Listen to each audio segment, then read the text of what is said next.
Riding high on satire, this artist seemed unstoppable in the mid-'80s. But when his fourth record essentially flopped, he almost called it quits. But instead he started writing for his life, and out of this trepidation, he created a supersized song that not only won over listeners, but it captivated MTV audiences across the world. I mean, if you lived through the 80s, I don't think there's any way you could have missed this one. It was huge, and the rest of the story's coming up on Professor of Rock. Hey music junkies, Professor of Rock, always here to celebrate the greatest artists and the greatest songs of all time. You know, if you've ever put another dime in the jukebox, make sure that you subscribe below right now.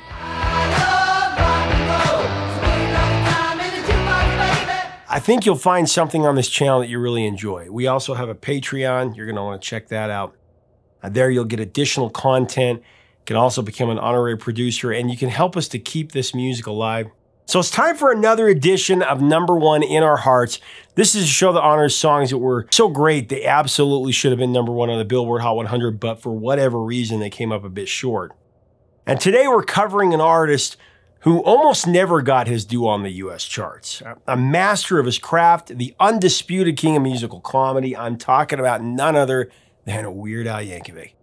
And today, we're going to give you the story behind his 1988 Michael Jackson parody, Fat.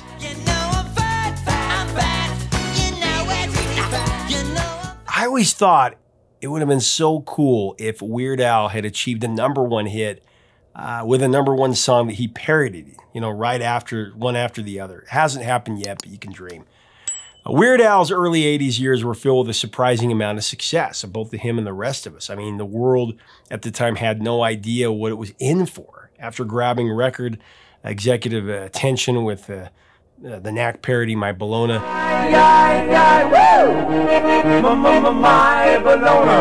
Al spent his time poking fun at the likes of Queen, Joan Jett, Michael Jackson, and Madonna. These surprise hits helped launch the underdog comedian to the pinnacle of parody. Hey, he's gonna sit by you, another one rides the bus. I know what I need, baby, I love Rocky Road. Well, don't you know that other kids are starving in Japan, so eat it. Hey, like a surgeon. By the beginning of 1986, Al had actually charted 3 albums. Weird Al Yankovic in '83, Weird Al Yankovic in 3D in '84, and Dare to Be Stupid, classic in '85. So with a Grammy in the bag for Eat It and Like a Surgeon, a popular hit, the future was looking very bright for Weird Al. Wanting to keep the momentum rolling, Al's label Scotti Brothers Records pushed for a fast 1986 follow-up to Dare to Be Stupid. But the Scotti brothers also had some strong opinions about who Al should be parodying. And in order to maximize the label profits, they pressured Weird Al to parody in-house artist James Brown. Of course, had a recent hit with Living in America at that time.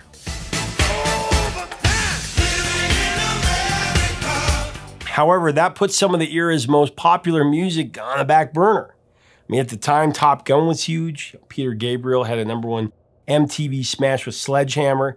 Pet Shop Boys had topped the charts as well with their re-release version of West End Girls.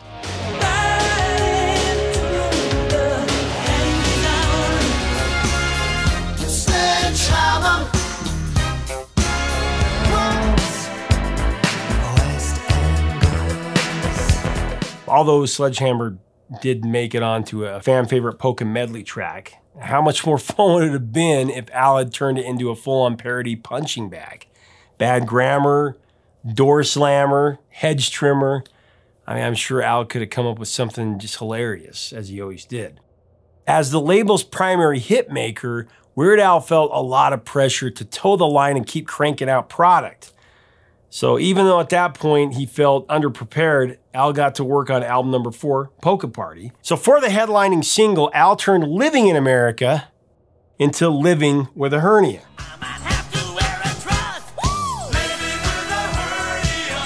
Al characteristically did his due diligence when researching and crafting the song.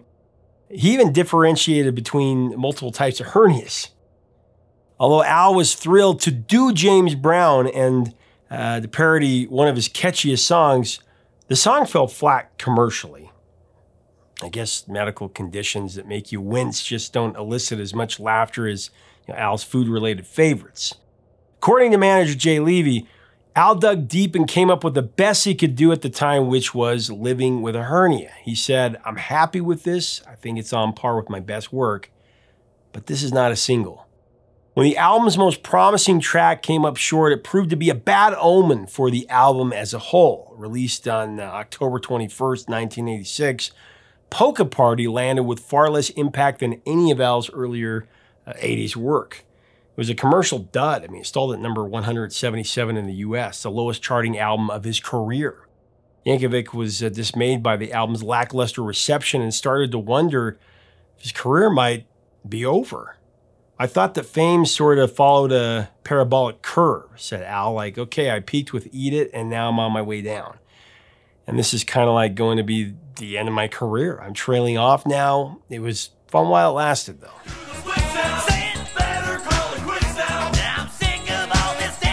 Fortunately for Weird Al, and really for the rest of us, that parabolic curve theory was utter nonsense.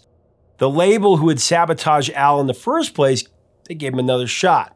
Weird Al would make the most of it this time. In the wake of the Polka Party hangover, Yankovic returned to a surefire formula for success, targeting popular current hits for a good comedic thrashing. And this time, this new album, even worse, Al had his sights set on one of the biggest hits of '87 for one of the biggest stars of the '80s, Michael Jackson.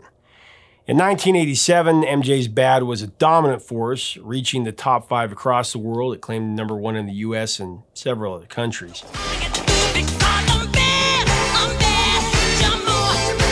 Reflecting on whether to even attempt another Michael Jackson composition, though, Al said, "There was a part of me that didn't want to do Michael Jackson again because I'd already done Eat It, and I was already sort of the Eat It guy and the guy who does that Michael Jackson parody.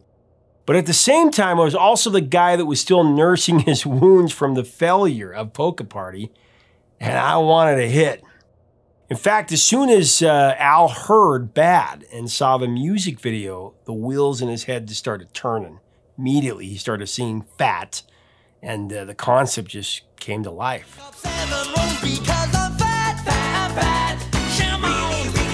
Al visualized himself expanding to 800 pounds and bouncing around a subway platform.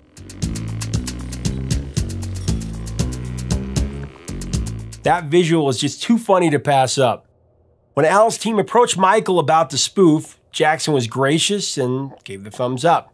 MJ even loaned Al a Bad's subway set. Everything was falling into place for this one. I mean, Al got so into it that he even took his cover work to the next level, posing in Jackson-style clothes, a haircut, and expression for the cover of Even Worse. Great cover.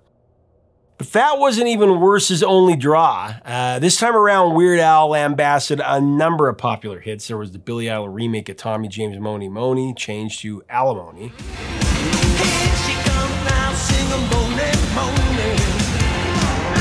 Here she come now, wants her alimony. Tiffany's I Think We're Alone Now to I Think I'm Clone Now.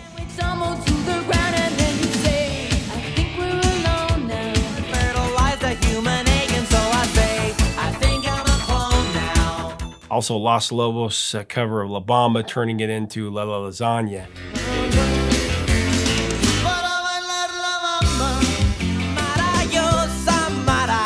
You should have tasted my lasagna. Much, much more. Other big names lined up to get roasted as well. There was George Harrison, The Police, the Beastie Boys, James Taylor, Oingo Boingo even. They all got a turn. I got my mind set on you. This song is just 6 words long. Perhaps still reeling from polka-related themes, Al passed on his standard polka parody mashup. He did, however, include 2 originals, Stuck in a Closet with Vanna White, love that song, and Melanie.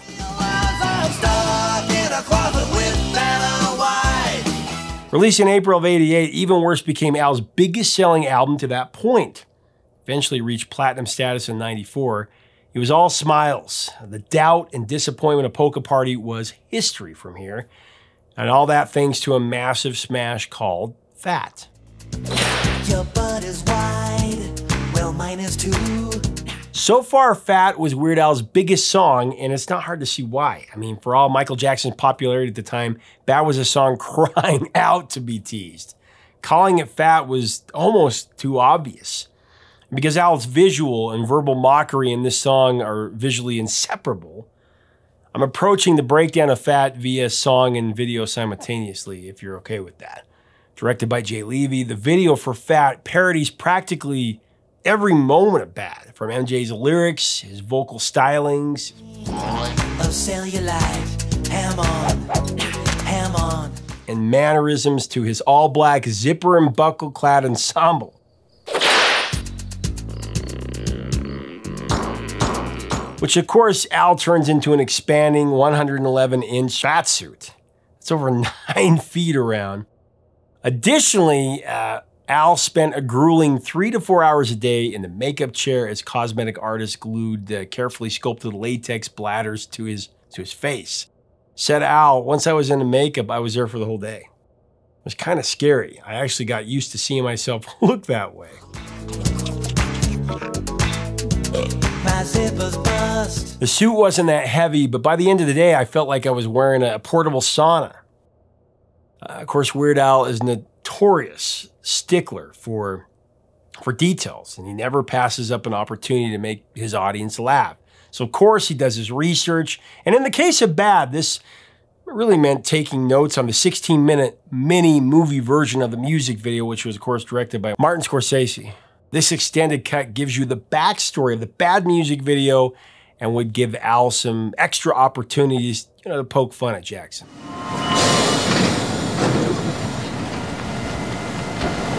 In Michael's black and white film, he portrays a teen returning home from expensive private school. And there in his old neighborhood, he reconnects with some old friends, led by the one Wesley Snipes. Problem is that they all think that Michael has gone soft. So to prove he's bad, Jackson leads him to a subway station where he plans to mug an elderly man.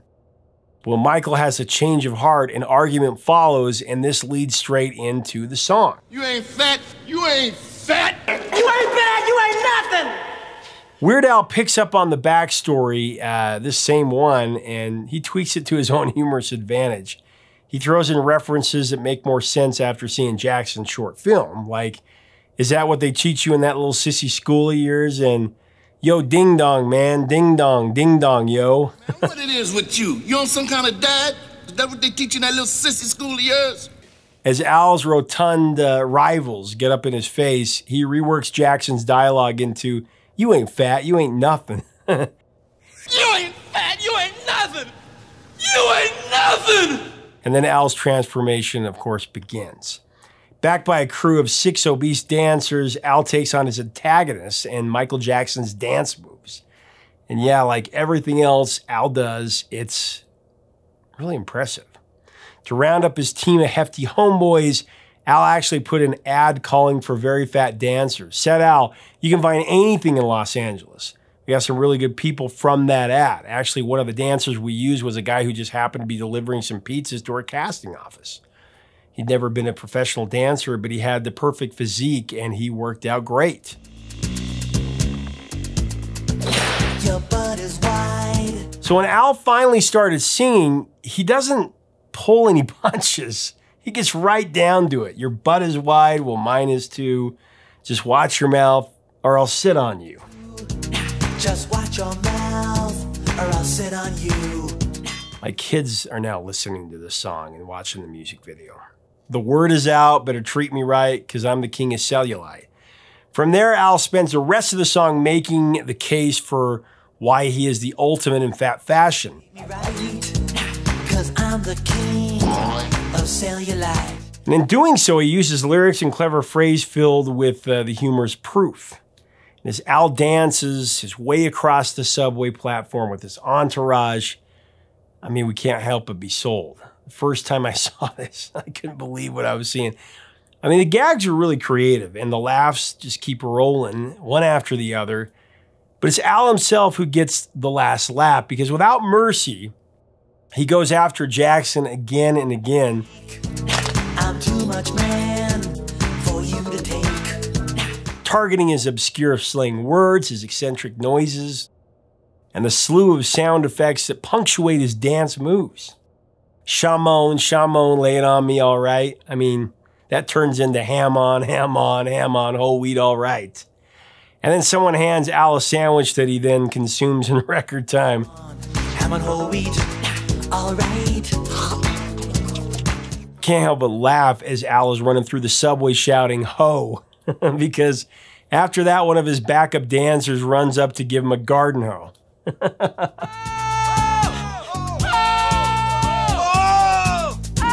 Those little touches are what really puts this video over the top and why Weird Al is the king of musical comedy. And then there's the sound effects sequence, you know, it's so ridiculous, but just spot on. As Al flings his arms around, you hear an assortment of this coinciding with his movements. And when Al realizes what's going on, he's completely perplexed, and so are the other guys. I mean, Michael was really asking for it here.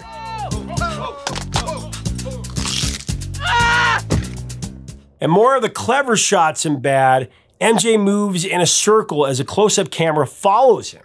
Al takes this bit to the extreme in his version. He starts out moving in a circle like Michael, but then accelerating to the point where he flies off camera.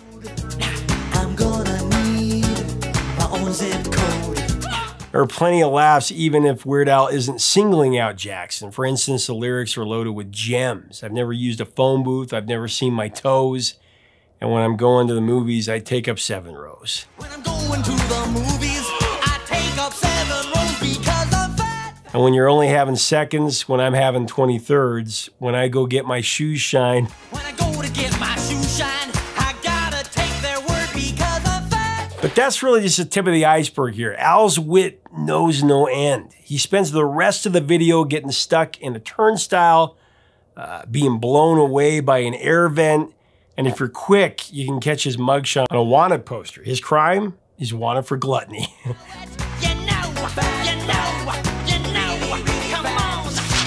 Leading into the song's conclusion, Al and company all run up one more set of stairs, and then they all march toward the camera. They give us one more joke, somehow getting his fingers caught in a mousetrap, and he screams in pain, once again mimicking MJ.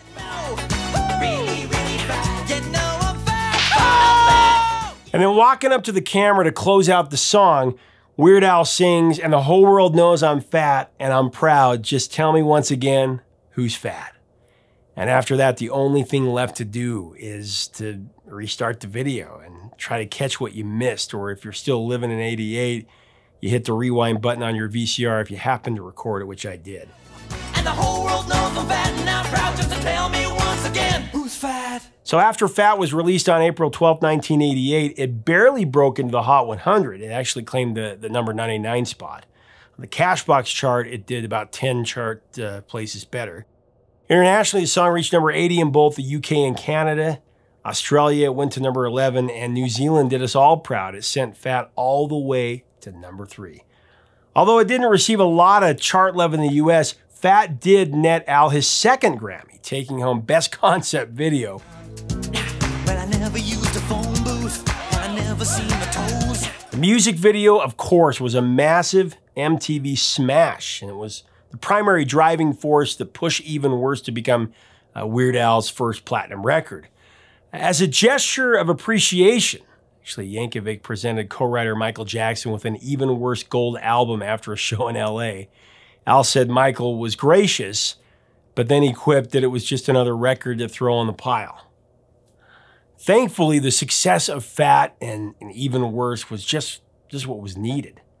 This is what Al needed to bounce back from his first commercially disappointing album. I mean, it is possible that had the album Even Worse done even worse, Al would have been dropped from his label. Fortunately, we've had him around for a long time.